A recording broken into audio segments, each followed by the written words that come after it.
नमस्कार, चक्रव्यूह में आपका स्वागत है। मैं हूं आपके साथ अंशिका।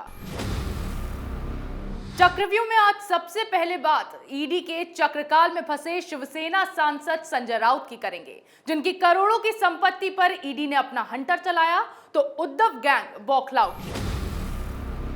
फिर बात करेंगे कैसे मनसे प्रमुख राज ठाकरे के लाउड स्पीकर पर सवाल उठाने से शिवसेना बड़े संकट में फंस गई है, जिसे लेकर अब उद्धव के नेता फड़फड़ाने लगे हैं।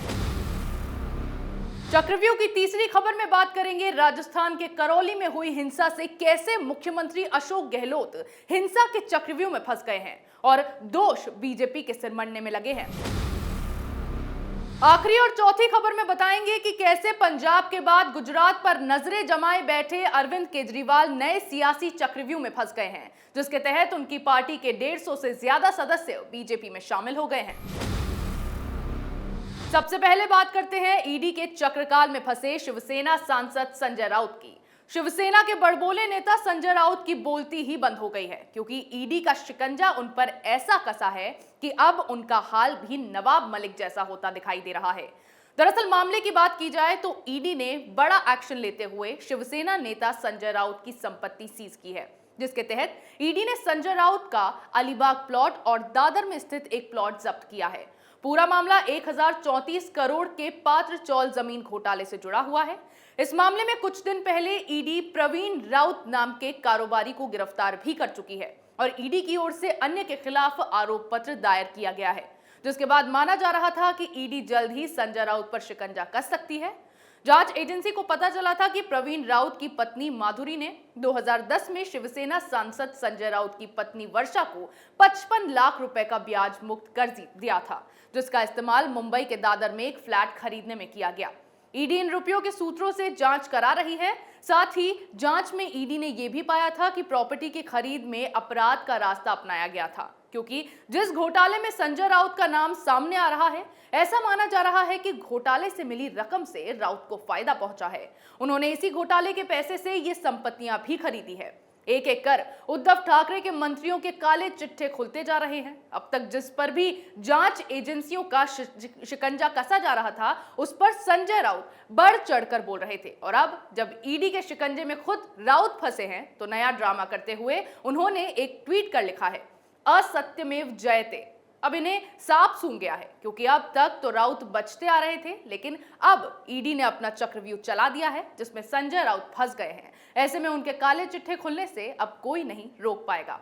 संजय राउत पर ईडी के संकट से तो उद्धव ठाकरे की नींद उड़ी ही है, लेकिन अब जो बवाल राज ठाकरे के लाउड स्पीकर के बयान से महाराष्ट्र में मचा हुआ है, उससे महाविकास अघाड़ी सरकार के मंत्री बौखला गए हैं। इनके कारनामों पर जब सवाल उठने लगे हैं तो उद्धव के मंत्री उसका ठीकरा भी बीजेपी के सिर मढ़ने में लगे हैं। दरअसल महाराष्ट्र नवनिर्माण सेना के प्रमुख राज ठाकरे ने मस्जिदों में लाउड स्पीकर बजाए जाने को लेकर उद्धव ठाकरे को चेतावनी दी थी कि अगर वो बंद नहीं हुए तो मस्जिदों के सामने लाउड स्पीकर लगाकर हनुमान चालीसा बजाएंगे। इसके बाद मनसे के कार्यकर्ताओं ने जगह जगह लाउड स्पीकर लगाकर हनुमान चालीसा का पाठ करना भी शुरू कर दिया। ऐसे में लाउड स्पीकर का विवाद बढ़ता चला गया। अब राज ठाकरे के बयान से बौखलाए शिवसेना और एनसीपी के नेताओं ने उल्टा राज ठाकरे को ही घेरना शुरू कर दिया है। शिवसेना के बड़बोले नेता संजय राउत ने कहा कि यह साफ है कि शिवाजी पार्क में लाउड स्पीकर को लेकर दिए गए भाषण की पटकथा बीजेपी ने लिखी और प्रायोजित भी की। इसी मुद्दे पर निशाना साधते हुए डिप्टी सीएम अजीत पवार ने कहा कि राज गिरगिट की तरह रंग बदल रहे हैं। शिवसेना हमेशा से ही हिंदुत्व कार्ड खेलती आई है। हिंदुत्व की विचारधारा पर चलने वाली शिवसेना अब सत्ता की लालसा में इतनी अंधी हो गई कि मुसलमानों के गलत कामों को भी बढ़ावा देने से वो पीछे नहीं हट रही है। और अब जब उद्धव ठाकरे की इन हरकतों के खिलाफ बीजेपी और राज ठाकरे ने मोर्चा खोल दिया है, तो ये उल्टा उन पर ही निशाना साधने में लगे हैं। जबकि सच्चाई तो ये है कि हिंदुत्व की विचारधारा पर चलने वाले उद्धव अपने ही रास्ते से भटक गए हैं, और जब उसे लेकर उन्हें घेरा जा रहा है तो इस विवाद को अलग मुद्दे का रूप देकर अघाड़ी सरकार बचने की कोशिश कर रही है। इधर सत्ता की लालसा में उद्धव फंसे हैं, उधर राजस्थान में मुख्यमंत्री अशोक गहलोत हिंसा के चक्रव्यूह में फंस गए हैं। हिंदू नववर्ष के अवसर पर राजस्थान के करौली में हिंदू संगठन की ओर से बाइक रैली निकाली गई, जिसमें जमकर पत्थरबाजी की गई और इस घटना ने हिंसा का रूप ले लिया। मामले ने जब तूल पकड़ना शुरू किया तो इस हिंसा को लेकर पीएफआई का एक पत्र सामने आया, जिसने इस हिंसा के सुनियोजित होने की आशंका को गहरा दिया। इसके साथ ही अब इस मामले में मुख्यमंत्री अशोक गहलोत ने केंद्र सरकार को जिम्मेदार बता दिया है। उन्होंने कहा है कि केंद्र को सामने आकर इस घटना की जिम्मेदारी लेनी चाहिए और घटना की निंदा करनी चाहिए। इसके अलावा मुख्यमंत्री द्वारा भाजपा पर इल्जाम लगाने के बीच इस मामले में यह खबर भी आई है कि करौली हिंसा में कांग्रेस पार्षद मतलूब अहमद का हाथ था। उन्हें मुख्य साजिशकर्ता के रूप में चिन्हित किया गया है। उनके ऊपर पत्थरबाजी, हिंसा भड़काना, भीड़ इकट्ठा करने का इल्जाम है। कांग्रेस पार्टी देश की सबसे पुरानी राजनीतिक पार्टी है। समय समय पर जिहादी कट्टरपंथी संगठनों को कांग्रेस का समर्थन मिलता आया है।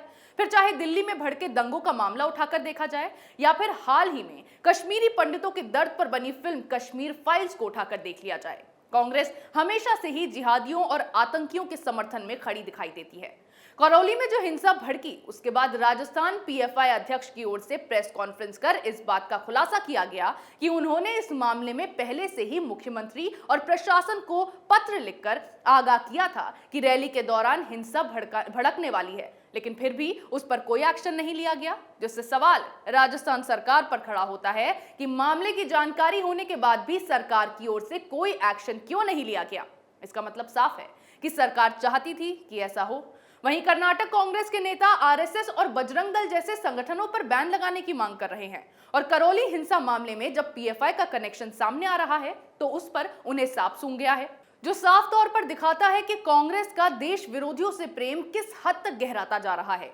अब जब राजस्थान सरकार के कारनामों का चिट्ठा खुल गया है और अशोक गहलोत सवालों के घेरे में हैं, तो बौखलाकर और खुद को बचाने के लिए इसका दोष वो बीजेपी के सिर डाल रहे हैं, क्योंकि मामले में जिस तरह के खुलासे आए दिन हो रहे हैं उससे अशोक गहलोत की सरकार मुश्किल में पड़ती जा रही है।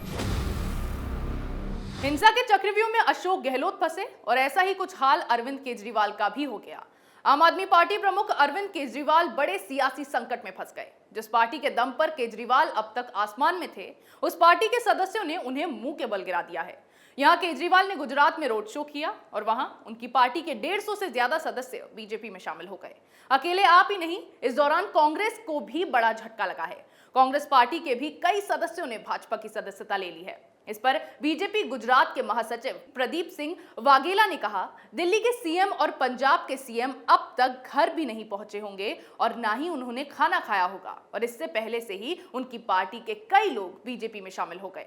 एक तरफ तो साल के अंत में होने वाले गुजरात विधानसभा चुनाव के लिए आम आदमी पार्टी राज्य में अपनी जमीन बीजेपी के खिलाफ मजबूत कर रही थी और दूसरी तरफ पार्टी के ही सदस्यों ने केजरीवाल के दिखावटी शक्ति प्रदर्शन की पोल खोल कर रख दी। 3 अप्रैल को केजरीवाल पंजाब के सीएम भगवंत मान के साथ गुजरात के अपने 2 दिवसीय दौरे के लिए पहुंचे थे और 4 अप्रैल को बड़ी संख्या में आम आदमी पार्टी के सदस्य बीजेपी में शामिल हो गए। वहीं मीडिया रिपोर्ट्स में यह भी कहा जा रहा है कि मार्च में ही आप के सैकड़ों नेताओं ने पार्टी से इस्तीफा दे दिया था। मुफ्त का लॉलीपॉप दिखाकर केजरीवाल लोगों को लुभाते ही हैं। पार्टी के लोग भी ये बात जानते हैं कि 1-2 राज्य में जीत हासिल करने से जमीन मजबूत नहीं होती। जिस तरह से बड़ी संख्या में आपके सदस्यों ने इस्तीफा दिया है, उससे यह साफ है कि इन लोगों को प्रधानमंत्री नरेंद्र मोदी के नेतृत्व पर भरोसा है और केजरीवाल की नीतियां और उनका नेतृत्व कितना फ्लॉप है। ऐसे में केजरीवाल गुजरात में जीत के कितने भी सपने अब देख लें, लेकिन चुनाव से पहले ही जिस सियासी चक्रव्यूह में वो फंसे हैं, उससे बाहर आना उनके लिए आसान नहीं होगा। चक्रव्यूह में मेरे साथ आज इतना ही। कल फिर कौन किसके चक्रव्यूह में फंसेगा, नए मुद्दों के साथ पेश होंगे। देखते रहिए कैपिटल टीवी।